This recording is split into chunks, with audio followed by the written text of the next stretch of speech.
Salam perspektif baru. Kita berjumpa kembali di acara favorit kita semua. Wawancara khusus perspektif baru bersama saya, Hayat Mansur sebagai host. Sedangkan narasumber kita yaitu sosok yang mungkin sudah Anda sering lihat di televisi jika Anda penggemar program berita. Dia adalah Farhanisa Nasution, seorang milenial yang bekerja sebagai news anchor di salah satu stasiun televisi swasta Indonesia, juga entrepreneur, dan ini pasti Anda kenal, Putri Indonesia Favorit 2015. Halo Mbak Fanny, nah nama akrabnya ya. Halo Mas Hayat, apa kabar? Baik, terima kasih loh Fanny telah bersedia hadir di wawancara perspektif baru. No, it's an honor for me. Sebuah kehormatan bagi saya bisa berada di sini di program radio perspektif baru ini. Excited, deg-degan juga. Excited nih. Karena topiknya juga excited juga, karena kita akan membicarakan mengenai milenial peduli COVID-19 gitu. COVID-19 dapat menyerang siapa saja dan menimbulkan dampak yang sangat berbahaya, termasuk sampai kematian. Nah, Badan Kesehatan Dunia WHO menjelaskan bahwa generasi milenial yang tentu saja terdiri dari anak-anak, remaja, masih tetap bisa terinfeksi virus COVID-19. Nah, kami melihat dan mendengar, mengikuti juga Anda ini termasuk yang peduli terhadap COVID-19 ini. Nah, mengapa Anda peduli nih agar milenial sadar terhadap COVID-19? Nah, kalau berbicara mengenai kepedulian sendiri gitu Mas, berbicara mengenai kepedulian sendiri, ini kalau menurutku harus banget wajib milenial itu harus peduli dengan COVID-19. Karena satu, COVID-19 ini sudah setahun lebih ya berada di sekitar kita, tidak hanya di Indonesia, di seluruh dunia ini semua menghadapi situasi yang kurang lebih serupa begitu. Musuh tak kasat mata istilahnya kan. Kita tidak bisa lihat wujudnya, tapi efeknya sangat signifikan begitu. Banyak sekali korban yang sudah meninggal dunia, bahkan yang sudah terinfeksi positif ini semakin hari semakin banyak jumlahnya di seluruh dunia begitu. Tapi wujudnya nggak ada, ya kan? Nah, untuk menghadapi situasi seperti ini, menurutku milenial itu harus peduli sih Mas. Karena apa? Seperti tadi yang Mas Hayat sebutkan di awal, WHO, bahkan WHO juga sudah menyebutkan bahwa milenial ini sangat bisa terkena atau terinfeksi virus corona, karena virus corona ini tidak pandang umur, tidak pandang usia, tidak pandang suku, siapapun bisa kena gitu, termasuk milenial. Dan milenial ini termasuk ke dalam kategori yang memang masih masuk dalam usia produktif begitu ya, dalam arti berarti dia aktif begitu kan, aktif bekerja, bersosialisasi, beraktivitas, berkegiatan begitu.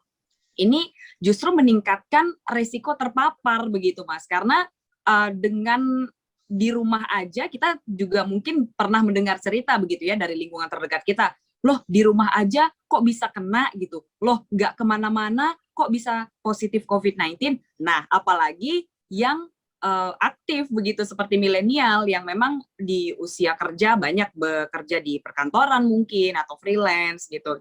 Nah, Jadi, menurut Fanny sendiri, bagaimana saat ini milenial Indonesia? Apakah milenial Indonesia ini sudah peduli terhadap COVID-19 ini? Kalau tingkat kepedulian dari yang aku lihat begitu ya Mas ya, dan juga kebetulan berkesempatan untuk mewawancara begitu beberapa tokoh publik, memang awareness itu cukup tinggi Mas. Karena kalau kita bandingkan dengan awal pandemi begitu ya, karena kebetulan bekerja di TV berita begitu, jadi mengikuti perkembangan dari awal. Awal itu banyak anak muda yang masih skeptis begitu, masih skeptis, masih nganggap ini tuh konspirasi, ini tuh ulah elit global dan sebagainya, yang teori-teori itulah gitu, yang mereka mungkin punya argumen sendiri. Lama-lama begitu mereka melihat skopnya makin kecil begitu. Dulu COVID ini awal-awal di Wuhan, Tiongkok, masih jauh, kalau istilah orang dulu Belanda masih jauh gitu ya. Lama-lama udah dateng nih, masuk ke Indonesia. Masuk, terus semakin lama semakin tinggi begitu kan angka kasus positif, dan mulai masuk ke lingkungan terdekat. Dalam arti gini, teman-teman sepergaulan, ada yang kena, keluarga, saudara, bahkan mungkin orang tua, adik atau kakak begitu, terinfeksi virus COVID-19. Nah, dengan kenyataan yang seperti itu, milenial ini seperti disadarkan gitu Mas. Oh ternyata COVID-19 is real man gitu. Ini ada di sekitar kita begitu. Buktinya orang-orang terdekat kita ini udah kena gitu. Jadi mungkin yang awalnya skeptis jadi mau nggak mau kan dengan fakta yang ada dia harus tahu, dia harus cari tahu. Oh berarti ini udah sedekat ini nih. Nah milenial ini kan generasi yang rasa ingin tahunya tuh masih tinggi ya Mas ya. Jadi dengan adanya banyak kasus positif di sekitar mereka, otomatis mereka dengan kecanggihan gadget yang mereka punya, teknologi begitu, mereka biasanya memanfaatkan nih cari informasi gitu. Cari informasi oh COVID-19 ini apa sih gitu.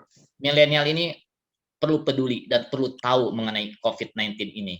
Nah, bagaimana apa yang harus dilakukan milenial ini agar mereka tahu mengenai COVID-19 ini? Yang harus dilakukan sih sebenarnya kalau milenial itu kan anaknya biasanya suka yang simple-simple Mas, ya kan? Nggak suka mikir ribet gitu kan. Jadi yang paling simple, yang paling bisa banget dilakukan sama seluruh generasi muda, dimanapun dia berada, dengan latar belakang apapun, mulai edukasi diri sendiri. Edukasi yang benar ya, maksudnya banyak sekali sumber informasi, edukasi yang benar itu bagaimana? Edukasi yang memang kita harus cari sumber yang terpercaya untuk mengetahui informasi terkini terkait COVID-19 ini. Dari mana tuh? Banyak sekali portal berita yang terpercaya banyak, bahkan dari pemerintah sendiri juga menyediakan portal khusus begitu kan, covid19.go.id itu bisa dijadikan bahan acuan untuk melihat bagaimana sebenarnya perkembangan COVID-19 di negara kita ini begitu.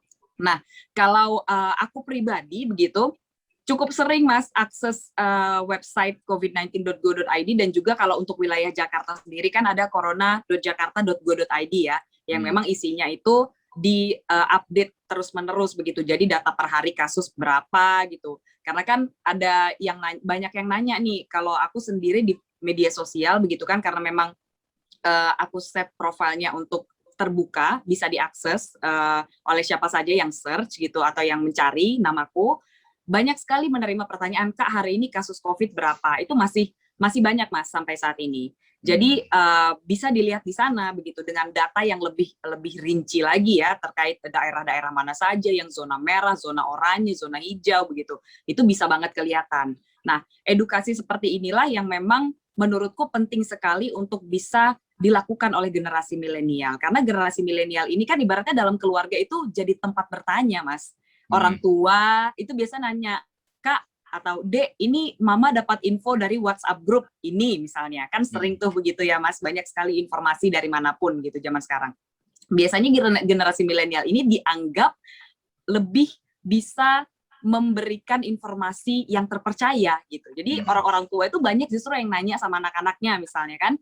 Nah, disinilah peran generasi milenial gitu. Edukasi ini dimulai dari diri sendiri dulu. Karena kalau diri sendiri tidak teredukasi dengan baik kan bagaimana bisa menjelaskan dengan benar begitu ya kepada orang yang bertanya. Jadi mulai dari hal yang simpel aja kan, anak-anak muda zaman sekarang pasti pegang gadget dong, handphone lah at least gitu kan, atau ada laptop atau yang tablet dan lain-lain gitu. Pergunakanlah gadgetnya begitu. Dari sekian menit waktu yang digunakan atau dihabiskan di media sosial. Pergunakan aja sekitar 15-20 menit untuk cari-cari info tentang COVID-19. Hari ini kasus positif berapa ya di daerah saya gitu kan. Hari ini ada perkembangan apa ya? Karena biasanya sering sekali kan gitu berita-berita baru, apalagi kalau misalnya install aplikasi berita begitu kan. Biasanya suka muncul notification-nya pop up gitu kan. Nah ini aja barusan ada nih, ratap dokter India di tengah pasien COVID-19 kehabisan nafas. Jadi bisa dilihat gitu. Jadi notifikasi yang muncul atau hasil-hasil search yang kita ketik begitu di mesin pencari di Google misalnya, itu bisa kita baca. Lalu ya udah, nah informasi itulah yang bisa kita jadikan landasan atau mungkin bisa kita jadikan juga sebagai jawaban jika orang lain ada yang bertanya sama kita. Iya, betul sekali. Jadi pergunakan media sosial, termasuk juga kalau mau mendapatkan informasi terpercaya, buka saja perspektif Wimar TV. Di situ juga banyak dibahas mengenai COVID-19, termasuk kita pernah mewawancarai juru bicara Satgas COVID-19 atau mengikuti wawancara perspektif baru ini. Nah, Fani, apa sih dampaknya bagi milenial jika dia tidak peduli atau tak acuh terhadap COVID-19 ini? Apakah dampaknya itu ya selain dari sisi kesehatan, berdampak juga kepada yang lain, kan ada yang kehilangan pekerjaan dan sebagainya. Ya, pasti Mas Hayat, karena kita berbicara yang peduli dulu ya. Yang bagusnya dulu. Kalau semua milenial ini benar-benar peduli, maka aku yakin banget angka kasus positif ini bisa signifikan ditekan. Kalau sekarang trennya menurun begitu ya, bisa lebih turun lagi, Mas. Karena apa? Milenial ini kan masih yang seperti tadi di awal juga sudah kita sebutkan gitu. Milenial ini masih aktif bekerja, beraktivitas, bahkan di lingkungan keluarga, ibu-ibu gitu kan, ibu-ibu milenial atau bapak-bapak milenial ini pasti pergi ke pasar misalnya untuk ibu-ibunya kan, interaksi sosial itu masih tetap dilakukan begitu. Jadi ini membuktikan bahwa memang milenial ini adalah generasi yang cukup aktif begitu. Nah, kalau milenial melakukan 3M aja misalnya, 3M kemanapun dia berada, semuanya ya tapi ya, maka aku sangat yakin bisa lebih turun lagi nih angka kasus kita. Percaya banget aku. Apalagi ditambah 3T kan, tracing, testing, tracing, dan treatment begitu. Yang itu tingkat lanjutnya lagi jika ada yang terinfeksi misalnya, cepat begitu kan, penanggulangannya itu mitigasinya tuh cepat gitu. Jadi lebih istilahnya anak muda sekarang gercep gitu kan, lebih gercep lagi nih semuanya gitu. Tentunya ini akan juga berdampak Mas, dengan angka kasus positif yang menurun pasti akan berdampak ke perekonomian, terus di industri kreatif misalnya. Zaman sekarang ini adalah salah satu aktivitas milenial yang sudah hilang ya selama 1 tahun lebih ini, nonton ke bioskop. Nongkrong. Ya kan? Nongkrong, nonton, itu kan udah nggak ada, hampir nggak ada deh setahun ke belakang ini. Ya kan? Karena pandemi. Bisa dibayangkan nggak dulu sebelum pandemi anak-anak muda malam mingguannya nggak nonton tuh kayaknya nggak kebayang deh. Tapi karena pandemi ini semua they have to stop everything that they're doing gitu kan gara-gara pandemi. Nah, dengan 3M yang benar-benar diterapkan baik ketika misalnya beraktivitas begitu, 3M-nya nggak dilupakan, aku yakin ini akan semakin bisa menurunkan angka COVID-19 dan juga lambat laun tentunya akan berpengaruh terhadap geliat aktivitas lainnya dan pastinya berdampak ke perekonomian, misalnya kayak nongkrong gitu kan, itu kan terkait dengan F&B industri begitu kan, kalau misalnya mau liburan apalagi begitu kan, jadi pariwisata juga pasti bergeliat kembali begitu kan, pengaruhnya juga kepada pelaku industri pariwisata mulai dari mungkin perhotelan dan juga pengelola tempat wisata, itu kan juga pasti kayak efek domino Mas, pasti ngikutin gitu. Nah, kalau berbicara mengenai yang peduli itu kan kita aminkan begitu ya, semoga bisa semuanya terlaksana dengan baik sehingga pandemi ini pun cepat selesainya. Tapi kalau bicara sisi lainnya, yaitu sisi apa yang terjadi jika milenial tidak peduli. Ini aku ada data dari covid19.go.id, itu per 3 Januari 2021, sebanyak 1.098 atau 0,66% pasien terinfeksi COVID-19 itu generasi milenial. Kemarin aku kebetulan baru saja ada acara sama Satgas COVID-19, Satgas Perubahan Perilaku, ada Pak Sony di situ. Ada salah satu narasumber di Jawa Timur, dan juga satu lagi dokter di Wisma Atlet. Dokter bilang, belakangan ini, saya kalau misalnya nerima pasien, itu banyakkan anak muda, Mbak Fani. Itu dari Wisma Atlet. Nah, kalau dari Jawa Timur, yang juga merupakan beliau itu waktu itu Satgas COVID-19 di Jawa Timur juga, bilang, di sini juga anak-anak muda itu banyak sekali trennya terinfeksi belakangan ini. Dan acara ini tuh baru sekitar 2 minggu, 3 minggu yang lalu. Berarti sangat baru nih, Mas. Nah, untuk di wilayah Jakarta sendiri, untuk tahun 2020, berdasarkan data dari corona.jakarta.go.id, total ya Mas ya, di 2020, itu jumlah milenial yang terinfeksi COVID-19 sepanjang tahun 2020 itu ada 21.796 di seluruh Indonesia. Banyak 21.000, itu banyak banget. Itu penduduk, apa ya, penduduknya Singapura tuh bisa dari satu berapa, tuh setengahnya Singapura tuh mungkin bisa jadi tuh. Jadi kayak banyak gitu loh Mas. Nah, bayangkan angka yang begini besar begitu. Kalau kita nggak peduli, akan semakin besar begitu. Terus kalau misalnya anak muda semakin banyak yang terinfeksi positif COVID-19, dengan geliat aktivitas yang sekarang aja itu belum pulih 100%, ya kan? Upaya untuk penanganan termasuk pencegahan COVID-19 ini bukan hanya menjadi tanggung jawab pemerintah. Semua pihak diharapkan ikut serta. Nah, apa yang harus kita lakukan, terutama apakah milenial yang bisa lakukan untuk mengingatkan sesama milenial agar peduli COVID-19, dan termasuk apa yang dilakukan Fani bersama teman-teman untuk menyadarkan milenial ini agar peduli, agar patuh terhadap protokol kesehatan untuk mencegah COVID-19.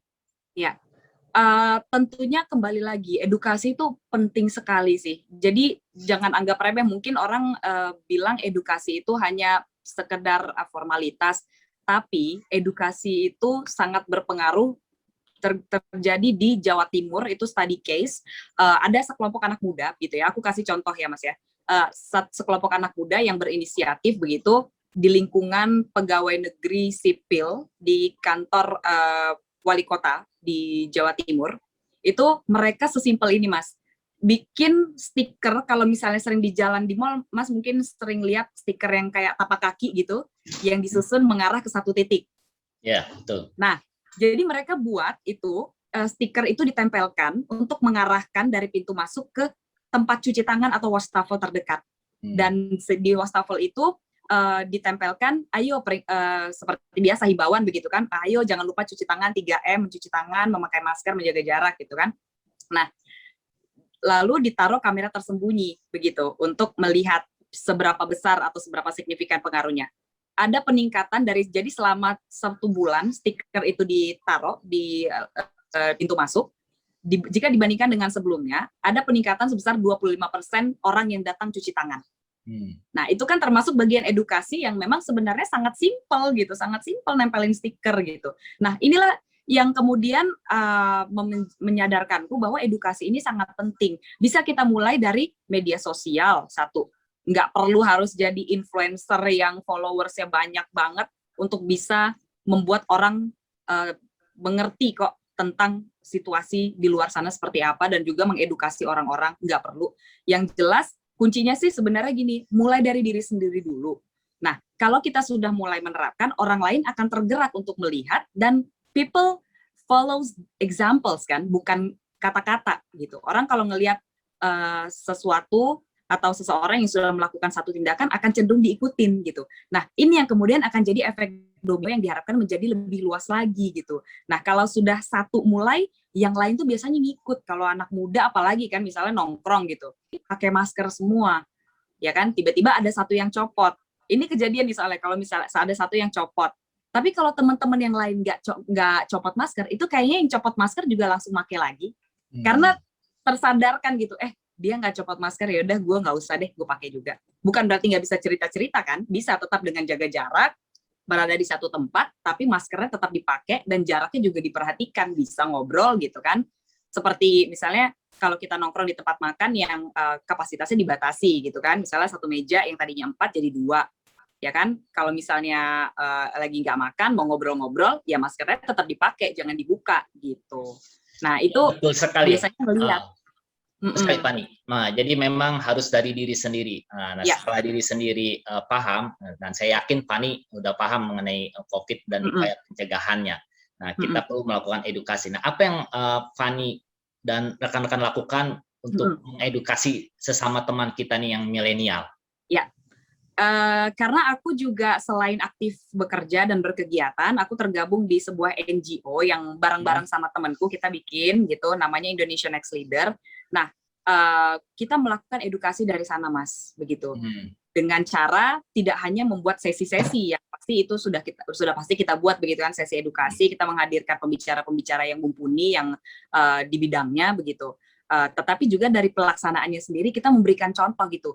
Namanya anak muda kan senangnya aktif gitu ya Mas ya. Kalau dulu sebelum pandemi kita suka datang ke acara-acara gitu kan, mendengarkan pembicara begitu. Nah, ini kita adakan secara daring begitu, secara virtual seperti yang saat ini kita lakukan begitu kan, wawancara dengan program perspektif baru begitu kan. Ini kan banyak peminatnya tuh dilakukan secara daring? Banyak Mas, karena gini, kita masuk ke kampus-kampus yang memang kita tahu saat ini juga masih belum diadakan sepenuhnya begitu ya, tatap muka masih uji coba begitu kan. Kita masuk ke kampus-kampus, Kita berikan informasi mengenai kegiatan ini, kita hadirkan pembicara yang juga yang juga dihadirkan secara virtual begitu. Antusiasmenya tetap tinggi karena apa? Jadi selama di rumah aja mereka tetap ada sesuatu nih yang bisa kita lakukan. Karena kan kalau di rumah aja nggak ada kegiatan kan ya orang bisa cenderung jadi bosan gitu kan, kayak wah bingung nih mau ngapain. Nah, dengan adanya kegiatan ini kan kita sembari melakukan kegiatan tetap bisa produktif, dapat ilmu, tetapi kitanya juga saling jaga gitu, saling jaga satu sama lain dengan tetap berada di rumah aja. Tapi kita bisa silaturahmi kok gitu, bisa ketemu gitu. Nah, terakhir, Fani, tolong berikan tips untuk teman-teman kita milenial nih, apa tips yang harus dilakukan mereka agar tetap produktif di masa pandemi COVID-19 ini? Apa ya, kalau misalnya ngomongin tips untuk produktif, yang pertama adalah harus ingat, kita ini masih di situasi pandemi. Jadi aku sangat paham, setiap orang tuh pasti punya kebutuhan, ya, kebutuhan sehari-hari yang memang harus dipenuhi dengan bekerja begitu. Tetapi apapun kegiatan yang kita lakukan, kalau kita sudah berada di luar rumah, tetap sebisa mungkin ingat untuk menjaga diri, karena dengan kita menjaga diri, itu juga menjaga orang lain, gitu. Secara otomatis sudah menjaga orang lain, begitu, dengan kita menerapkan protokol kesehatan yang benar, begitu, dimanapun kita berada, di luar rumah, bahkan mungkin di dalam rumah, begitu, kalau ada ramai, begitu, di rumahnya. Nah, dan juga edukasi. Edukasi ini bukan berarti harus wah gitu kan, serba wah, serba niat, hal-hal simpel aja begitu. Dengan misalnya upload foto di Instastory pakai masker, udah gitu aja, itu juga edukasi. Jadi orang lihat ketika misalnya kita lagi di luar rumah, terus kita upload foto Instastory istilahnya gitu kan, pakai masker, orang akan lihat implicit message yang ditangkap orang ketika melihat unggahan kita adalah, oh dia keluar aja pakai masker. Ya udah, berarti saya kalau keluar harus kayak dia, pakai masker biar aman. Nggak perlu harus berceloteh panjang lebar banyak-banyak kayak COVID-19 berbahaya ini segala macam. Semua orang udah tahu COVID-19 berbahaya. Semua orang udah tahu ini banyak sekali korban yang sudah berjatuhan dan karena COVID-19. Yang perlu kita lakukan adalah edukasi dengan cara yang halus aja gitu, dengan menyertakan protokol kesehatan di setiap apapun yang kita lakukan, orang pasti akan ngeliat gitu. Terima kasih Fani atas tipsnya dan penjelasannya. Nah, jadi sebagai penutup saya hanya mengingatkan agar generasi milenial dan tentu saja kita semua tetap peduli terhadap pandemi COVID-19 ini dan tetap jaga protokol kesehatan. Sampai jumpa di wawancara perspektif baru berikutnya.